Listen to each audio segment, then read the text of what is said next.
Hello friends, आप सभी का एक बार फिर से हमारे चैनल पर स्वागत है। आज हम आपको नसीम बानो के बारे में बताने जा रहे हैं। भारतीय सिनेमा की कई खूबसूरत अदाकाराओं ने इंडस्ट्री पर राज किया है, लेकिन आज कहानी बॉलीवुड की पहली फीमेल सुपरस्टार की, जिनकी खूबसूरती की वजह से परिवार उन्हें पर्दे में रखा करता था। बंटवारे में वे पति को छोड़ पाकिस्तान के बदले भारत को चुनना था और बेटी की खातिर अपने करियर के पीक पर इंडस्ट्री को उन्होंने अलविदा कह दिया था। हम बात कर रहे हैं 40 के दशक की सबसे सुंदर और शानदार एक्ट्रेस नसीम बानो की, जिन्होंने भारतीय फिल्म इंडस्ट्री पर 31 वर्षों तक राज किया था। उनकी सुंदरता की वजह से उन्हें ब्यूटी क्वीन भी कहा जाता था। यही नहीं, नसीम बानो को भारत की पहली फीमेल सुपरस्टार के तौर में भी जाना जाता था। नसीम बानो का जन्म 4 जुलाई 1916 को दिल्ली में हुआ था। उनका असली नाम रोशा आरम बेगम था। नसीम बानो की मां शमशाद बेगम उर्फ छमियान बाई एक मशहूर गायिका थी। नसीम की परवरिश शाही तरीके से हुई। वह पालकी में सवार होकर स्कूल जाया करती थी। कहा जाता है नसीम इतनी खूबसूरत थी कि उनका परिवार उन्हें नज़र से बचाने के लिए हमेशा पर्दे में रखता था। माँ का सपना था कि बेटी पढ़ लिख कर डॉक्टर बने, मगर नसीम एक्टिंग की दुनिया में अपना करियर बनाना चाहती थी।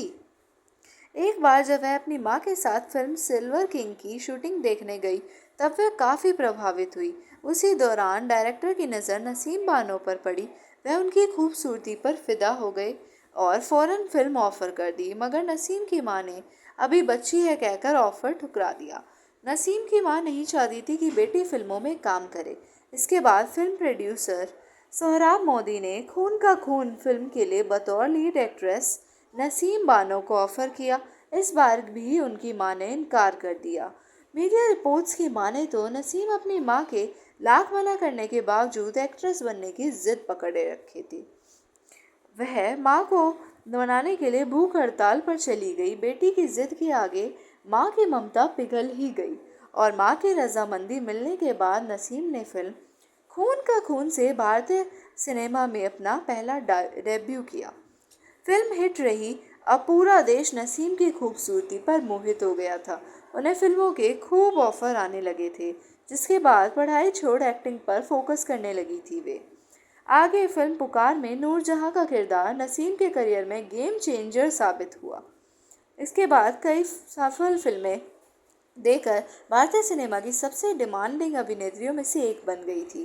कहा जाता है कि सोहराब मोदी के अलावा कई प्रोड्यूसर के जब उन्हें ऑफर आने लगे, तब कॉन्ट्रैक्ट की वजह से नसीम कुछ समय तक वह ऑफर एक्सेप्ट नहीं कर पाई थी, जिसको लेकर मोदी से उनकी अनबन भी हुई थी। बहरहाल इसके बाद नसीम ने दूसरे प्रोड्यूसर के साथ भी कई फिल्में की। वह अपने दौर की ना सिर्फ सबसे सफल अभिनेत्रियों में शुमार थी, बल्कि नसीम सबसे फिल्मों में के लिए सबसे अधिक चार्ज करने वाली एक्ट्रेस भी थी।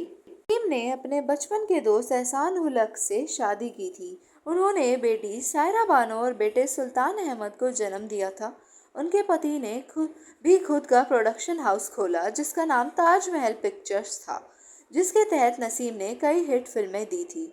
साल 1947 में भारत पाकिस्तान का बंटवारा हुआ। नसीम के पति पाकिस्तान चले गए, लेकिन नसीम ने उनके साथ जाने से इनकार कर दिया और भारत में रहना पसंद किया। पाकिस्तान जाने के बाद एहसान उल हक कभी नसीम से मिलने भारत नहीं आए। कहा जाता है वह अपने साथ नसीम की फिल्मों के नेगेटिव भी ले गए थे, जिनसे उन्होंने खूब पैसे कमाए, क्योंकि नसीम के पाकिस्तान में भी काफ़ी फैंस थे। बेटी सायरा बानो भी माँ की तरह एक्ट्रेस बनना चाहती थी। हालांकि पहले नसीम नहीं चाहती थी कि सायरा फिल्मों में काम करे, लेकिन बेटी की जिद के आगे इन्हें मानना ही पड़ा। फिर सायरा भी अपनी माँ नसीम पर गई थी, जिसके बाद बेटी के लिए नसीम ने एक्टिंग की दुनिया को अलविदा कह दिया। यह वही दौर था जब नसीम अपने करियर की पीक पर थी और उनकी बेटी बॉलीवुड में दस्तक देने जा रही थी। वह नहीं चाहती थी कि बेटी सायरा की तुलना उनसे की जाए, इसलिए उन्होंने अपनी आखिरी फिल्म अजीब लड़की के बाद एक्टिंग को हमेशा के लिए छोड़ दिया था। खैर, नसीम की बेटी सायरा बानो भी बॉलीवुड स्टार बन गई। वहीं नसीम ने बेटी की कई फिल्मों में उनकी ड्रेसेस डिज़ाइन की। सायरा और दिलीप कुमार की शादी में भी नसीम ने बड़ी भूमिका निभाई थी। वहीं 18 जून 2002 में नसीम का निधन हो गया था। लेकिन आज भी वे अपनी एक्टिंग और इंडस्ट्री में अपने बहुमूल्य योगदान की वजह से हमारे दिलों में जिंदा हैं। धन्यवाद।